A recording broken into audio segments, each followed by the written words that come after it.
Welcome back to another episode of the Happy, Healthy, and Wealthy Therapist. I want to start this episode just a little bit differently. I know I come on here and I talk a lot about some mindset things to consider, some strategies to implement. Sometimes I lead with a question. And so that is what I'm leading with today of what happens when you wait? When you know something isn't working in your practice or maybe even in your life, when you feel stretched way too thin, a little too burned out, like you're not doing your best work, like your income doesn't match your effort, and like you just keep going anyway, right? That's because, like, most of us therapists do that. We wait. We say, I will just figure it out later. I do not have time for this. I just need to get through this season. I just need to get through this day. I just need to get through this hour, and maybe it'll feel better soon. Oh my gosh, I cannot tell you how long I have been saying that myself of I feel like since early 2024, maybe late 2023, I was like, things will get easier, things will slow down after April. And I don't know why. I don't know why April. Maybe there's that sense of spring and newness and summer's coming up. I'm like, maybe by April. Well, it's April 2026 at this recording, and things are still busy. And a lot of that is good busy, but it's still busy, right? So we are always busy. Life is always going to be busy. So when there's something we want to work on, when there's something we want to change, if we keep leaning a little bit too much on figuring out later and maybe it'll be better soon, and months are going to go by, sometimes years are going to go by and nothing might really change.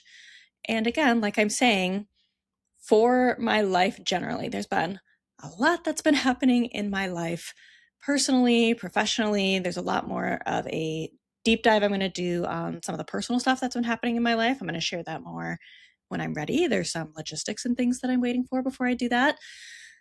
But from a professional aspect, I had a lot of that experience with my therapy practice when I first started out. I was seeing a high number of clients every week. Even my 20 to 22, sometimes 24, that was a lot for me as someone who is autistic and has ADHD and is socially anxious and is an introvert and just generally tends to want to do a lot of things and specializes in complex trauma. That was a lot of work for me. It was a lot of work. And so being in back-to-back sessions and doing a ton of admin work and trying to be fully present for each person, what I was ultimately feeling like was I don't have enough time. I don't have enough energy. And honestly, I wasn't always able to do the depth of work I knew I was capable of doing with my clients. And that was one of the hardest parts, because it wasn't like I didn't feel like I knew what I was doing. It was, I don't have the space to do what I know works, right? I was just doing what everyone else said you're supposed to do in your private practice of have these 45 to 60-minute sessions and have somewhere between 20 to, it seems like 35 of them. That's what I felt like everyone was doing when I was starting my private practice. And so I just kept thinking, oh, maybe I just need to push through this. And maybe this is just what private practice is. At least it's better than my agency. Or maybe this is the price of being a therapist. But over time, it really started to feel like I was working a lot, giving a lot, and not getting the level of fulfillment or sustainably I thought I would just by leaving my agency that was burning me out and not appreciating me and ultimately making me feel like I just couldn't keep doing it. I just couldn't keep being a therapist if I were to stay at that agency, which is why I left.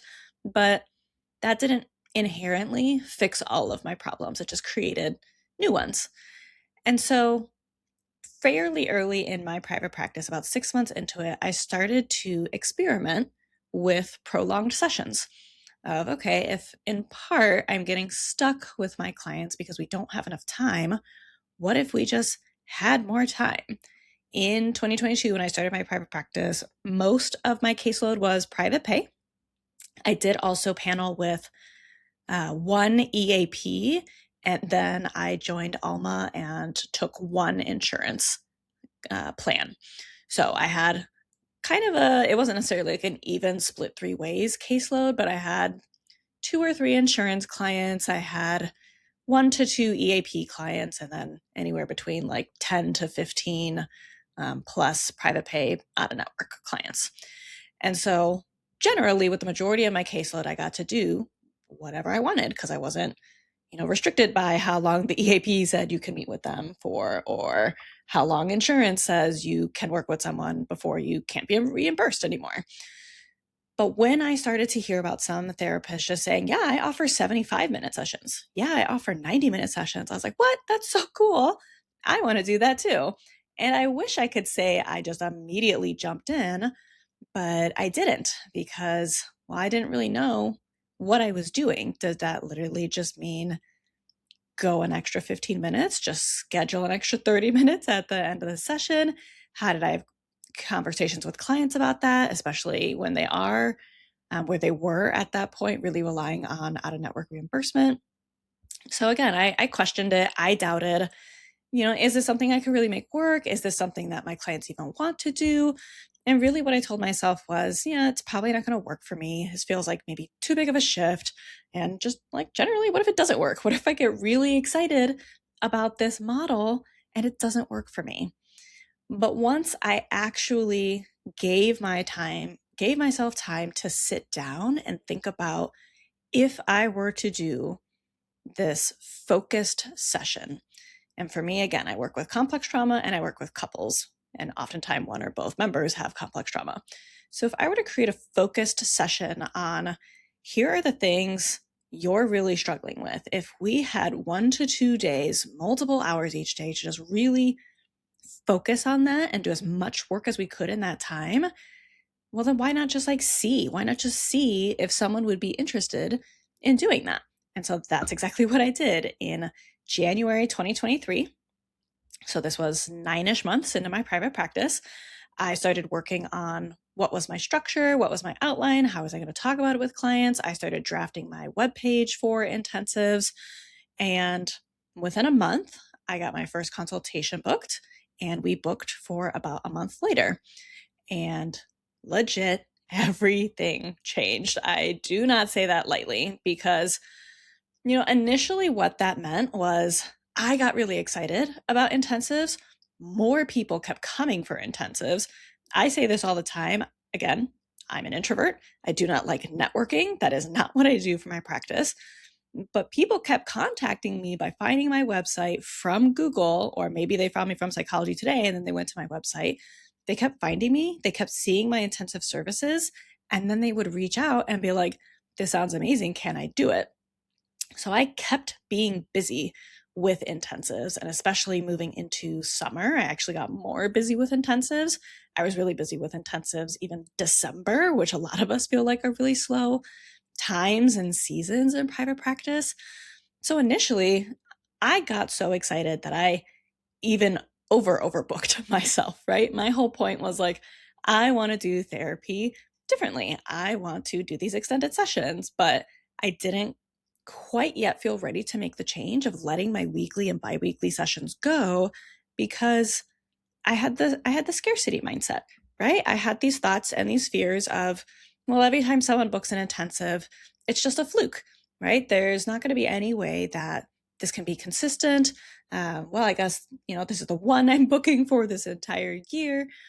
But, that did change. Obviously, a lot of you have probably heard my stats on how I've booked over 107 intensives and brought in over $150,000 just from intensives while being a very, very part-time therapist. But again, it didn't start that way. Because I was having my very full caseload and doing intensives on the side, there would be days where legitimately I would probably work 10 to 12 days in a row because I would work Monday through Friday, and then I might do a 2-day intensive on the weekend. And then I go right back into working like Monday through Tuesday. And then maybe I gave myself Wednesday off. Or, why not just go from Monday through the following Friday? So what would that be? Is that 12 days in a row? I think so. So I was doing that. I do not recommend it. But what that was ultimately teaching me was that intensives were stable. people would continue to come back for intensives, whether it was the same person to come back for repeat intensives or 1 to 2 people reaching out for an intensive. Because my whole goal was to be part-time in private practice, I didn't need a ton of people reaching out each month for that, right? So depending on what your practice looks like, you may make different decisions on that. But once I really allowed myself to be safe in trusting that more people were going to book therapy intensives, I allowed myself to start to transition some clients out, clients who were maybe in more maintenance mode, or clients who we were never really a great fit anyway, but I just, took them on because I was worried about money, or people who we kind of outgrew one another. And so once I did that, once I allowed myself to let go of some what felt like safe clients, then I finally had more time in my schedule. I actually had more space between clients. There are times these days where I see a client on like Monday for an hour, and then I see a client on like Thursday for an hour. Sometimes I go a whole week without seeing clients. Sometimes I go multiple weeks, especially if I'm traveling internationally. So legitimately, both in a day and within a given week, I just have so much more space in my calendar, which frees up my emotional capacity too, which then also meant I had more energy to show up more present and more full. And something that I didn't really expect was that I felt like a better therapist, right? It's not necessarily that I got more trainings, I didn't get certified in all of the things under the sun, but because I wasn't rushing or switching between clients constantly or trying to fit deep work into small windows, I had the time to actually follow the process and to stay with things longer and to go deeper with my clients. And this is something I really want to make explicit because I think a lot of us therapists struggle with it. Taking care of yourself and putting that as the priority in your business is not separate from taking care of your clients. Taking care of ourselves is taking care of our clients, because when we have more energy, have more capacity, are not burnt out, are not stretched thin, we actually are able to be more present, more attuned, and do better work, right? Because we're not overly stressed about high acuity clients and managing all the admin and also trying to have a life and be a human on top of all of that while potentially managing financial stress and duress. The thing is that the traditional therapy model doesn't support all of those things for those who might be underprivileged, right? Like if you have all the financial privilege in the world, you don't have debts to worry about, you are not someone who's oppressed and marginalized, you have a lot of privilege, right? Just to like name that. But for those of us who have historically been oppressed, are currently victims of some type of, ism out there, there is so much life stuff that can get in the way with running a therapy practice and doing therapy in a way that it feels like we're supposed to do as therapists, right? That whole being accessible, financially accessible is what people specifically are saying, at the sake of anything. The traditional therapy model rewards volume. How many clients can you see? Over extension. How hard can you work for all of those clients? And just pushing through. Well, it doesn't matter if you're sick or if you yourself would like to have a mental health day because you cannot afford to take a day off. And over time, that really catches up with us, right? Like when it feels like one of the whole reasons we go into private practice is because we are seeking that freedom and that lack of burnout and really wanting to feel empowered to do the work that we do, if all of a sudden now it seems like we have problems that we can't work ourselves out of, well then, what is plan C, right? Like if plan A is do what looks like a safe thing that comes with benefits and it has PTO and I don't have to market myself, and plan B becomes private practice, but that doesn't work out either because none of us know what we're doing when we initially start out. Do you have a plan C then, right? It's not necessarily that you need one, but I think that's where a lot of therapists I've talked with, that's where they are emotionally, is thinking about, I thought this was the answer and I guess it's not. So now what? And I also want to zoom out for a second because I started talking a little bit about this in a previous episode around state of the economy and how that's impacting a lot of things within therapy and how people are running a therapy practice. But there's also some state of the industry stuff when it comes to AI. We are in a really interesting moment in this field because, as you know, AI is booming. Access to information is growing. People can get coping tools and education and frameworks without ever seeing a therapist. So, what keeps our work valuable, right? I know if you are like me, you've probably seen a ton of social media posts or blogs, newsletters, whatever on, AI is replacing therapists and lots of people are losing their jobs to AI. And if you're like me, you've also seen posts around, the downsides of AI, and how it is never actually going to take our jobs, because what keeps our work valuable at the end of the day, right? You might know all this information, you might have made all your own worksheets and have all this stuff that is amazing. But what keeps our work as therapists valuable is depth, relationship, nuance, and human connection. And when it comes to how you can really embrace those in your therapy practice, therapy intensives actually lean into that because they create a deeper experience. They create a more intentional container. They create something that can't be replicated by a chatbot or a quick Google search. So if you are thinking, how do I stay relevant? How do I keep my work meaningful? This is a part of that conversation. This is not just about how do I market myself and try to, keep up with the ever-growing AI changes, or, how do I guess, diversify my income outside of therapy because I'm never going to be able to make it as a therapist long term. But this is about, if I'm worried I can't offer the same amount of support that AI is offering in terms of, being a supportive ear and giving some coping tools, if that's genuinely something that you're worried about, right? Like, then this is where we're considering, what can we do differently, right? Therapy intensives are something that is so different than what's been out there for years. And they're going to continue to be something that AI can never compete with, right? I can stare at my phone all day and have, these days I'm trying to use Claude more than ChatGPT.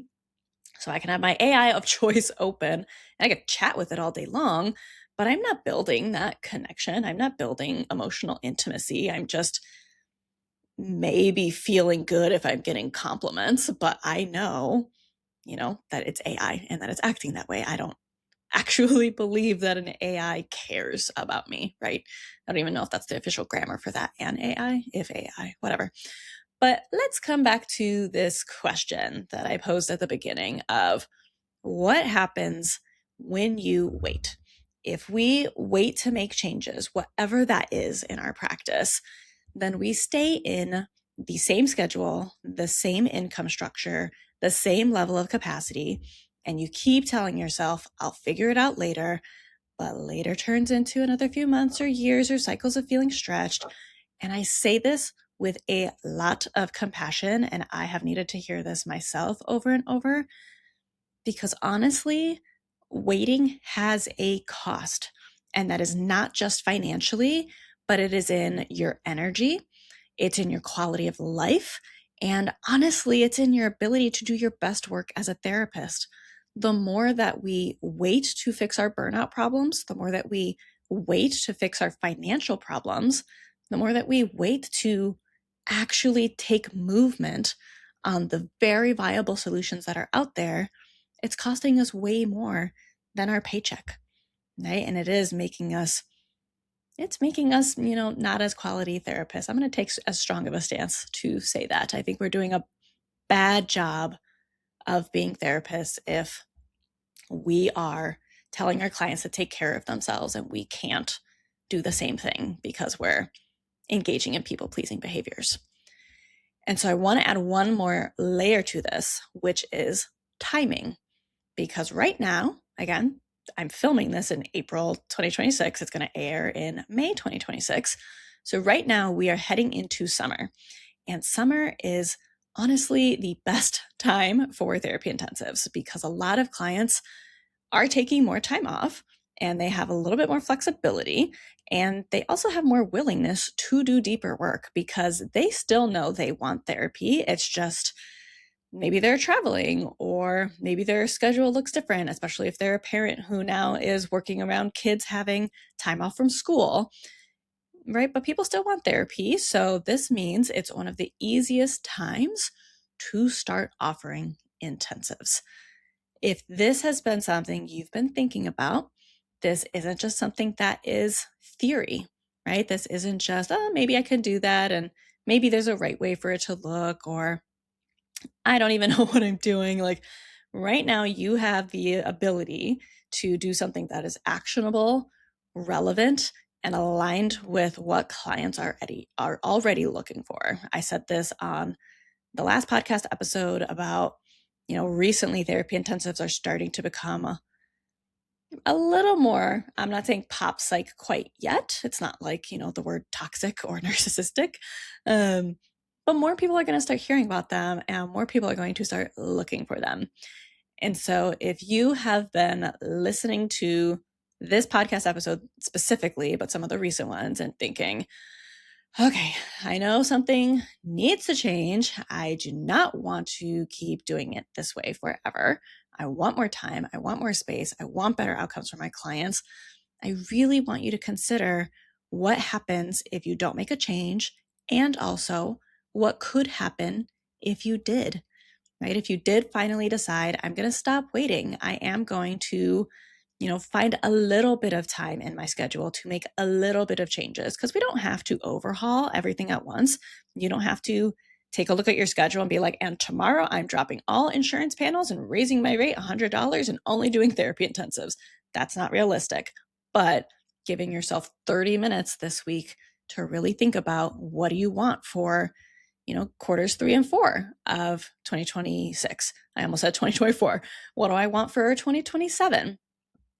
Thinking about what you can do and what are some small actionable steps you can take to make that happen. That is exactly why I created my Therapy Intensives Academy to help therapists shift their model, increase their income, and create more sustainable, spacious practices, all while having better personal lives, quite honestly, to see how happy and how much more fulfilled some of the therapists I've worked with are. Like, honestly, it is very heartwarming for me. It feels very similar to the work I do with my therapy clients, right? I help people finally put themselves first. And so this isn't about starting anything from scratch. This isn't about, oh, it's going to take forever and, it's going to be too much work and it's going to be impossible. But right now is your time to make this change. With demand increasing and summer coming up, this is a really powerful time to step into this.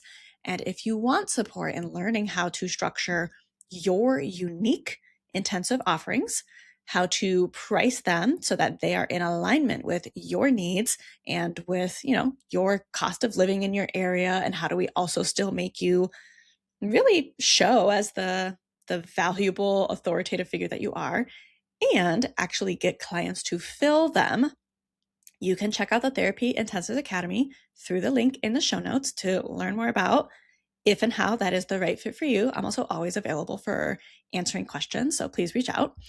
And really, I just want you to remember that you do not need to keep waiting. You can choose something different, and it might change more than you expect, and your life could change sooner than you expect.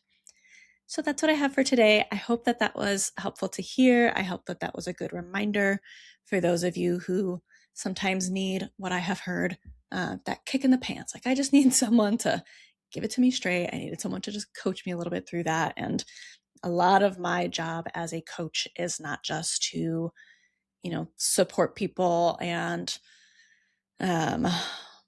problem solve, but a lot of it is to challenge people and to acknowledge when they are getting in their own way with, keeping vision over in tunnel A when really they want to be in tunnel B. So yeah, I hope that you got what you needed from today's episode. Thank you so much for tuning in, and I'll talk with you next week.